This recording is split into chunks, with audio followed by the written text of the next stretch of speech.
मैं ये कह रहा था, आसमानों और जमीनों में अल्लाह ने फरमाया मेरी निशानियां हैं। गौर व फिक्र करना चाहिए, निशानी कैसे। पूरी दुनिया के बहुत तरक्की याफ्ता साइंस से मेरा ये चैलेंज है, मेरी ये बात का ये चैलेंज है। बहुत तुमने तरक्की की, लेकिन एक ऐसी छत बना करके दिखाओ जिसका कोई पिल्लर ना हो।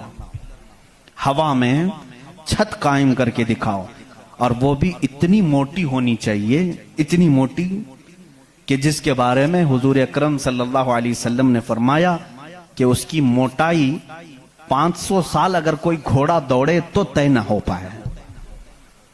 वो आसमान की मोटाई।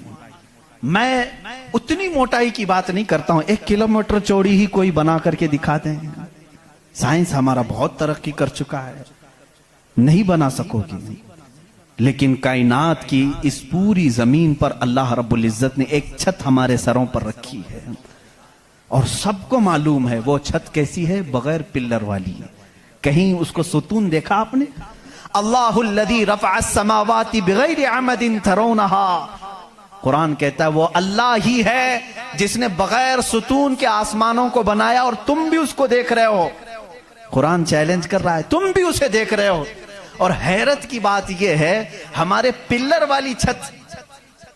वाली छत के बारे में तो यकीन होगा अब ये गिरेगी नहीं, लेकिन अगर ये तड़कने लगे, कहीं से आवाजें आने लगे, हम भाग करके कौन सी छत के नीचे जाते हैं? पिल्लर वाली छत से हमको खौफ लगता है आजकल गिर ना जाए, और पनाह लेने के लिए उस छत के नीचे जाते हैं जिसका कोई पिल्लर ही नहीं। अल्लाह की निशानियां हैं इसमें। अल्लाह रब्बुल इज्जत फरमाता है तुम देख रहे हो इन आसमानों को हमने कैसे कायम किया है। अब इसकी तहकीकात जो एस्ट्रोनॉमी पढ़े हुए हैं वो जानते होंगे। इल्म फलकियात उसको कहते हैं, आसमानों का इल्म। ये भी अभी सबको पूरा हासिल नहीं हो सका। जो हमारी नजरों में नजर आ रहा है ये तो धुआं है, बादल है। आसमान तक पहुंचने के लिए पता नहीं कितना सफर। और इसमें अल्लाह रब्बुल इज्जत ने सितारों के एक ऐसे झुरमुट को रखा है। आसमान कितना चौड़ा है, कितना लंबा है, गेस कर सकते हैं हम? कभी गेस करेंगे आप? मैं सिर्फ एक हिसाब बताता हूं। उस आसमान में अल्लाह ताला फरमाता है कुल्लुन फी फलकिन यस्बहून। सूरज, चांद, जितने भी गैलेक्सी के स्टार्स हैं, तारे हैं, ये सब आसमान में तैर रहे हैं। अल्लाह फरमा रहा है सूरह यासीन की आयत है, ये सब आसमान में तैर रहे हैं, लटक रहे हैं। अच्छा, जिस पर लटक रहे हैं जाहिर सी बात है वो बड़ा होना चाहिए। अब वो कितना बड़ा होगा? वो छत की चादर कितनी बड़ी जिसपे सूरज भी लटक रहा है, चांद भी लटक रहा है। हमने साइज पूछा साइंसदानों से, साइज पूछा कि ये कितने बड़े बड़े हैं जो आसमान में लटक रहे हैं। तो उन्होंने कहा सबसे करीब जो हमारा सितारा है, सैयारा है, जमीन से जो सबसे करीब सैयारा है वो चांद है। और चांद जो है हमारी दुनिया से 50 गुना बड़ा है। कितना? 50 गुना बड़ा है। डबल नहीं, ट्रिपल नहीं, 50 बार।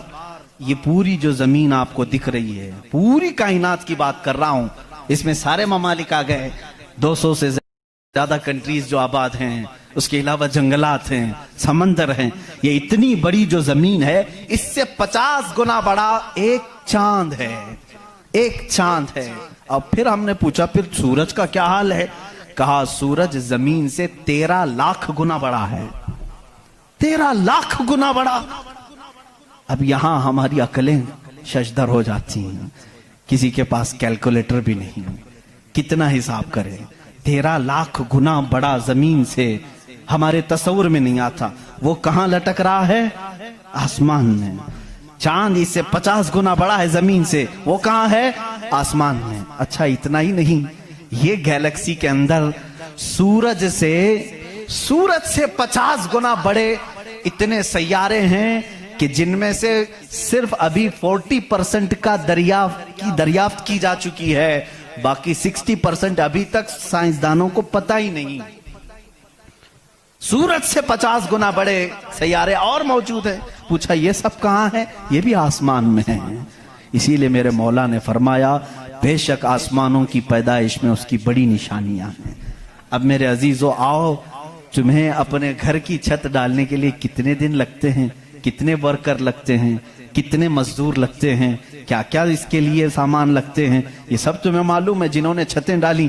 अब इतनी बड़ी छत जिसने कायम की है, जिसमें लाखों गुना बड़ा जमीन से सूरज भी है, चांद भी है, गैलेक्सी के और स्टार्स हैं, वो खुदा फरमा रहा है आसमान को, जमीन को किस तरह से उसने बनाया।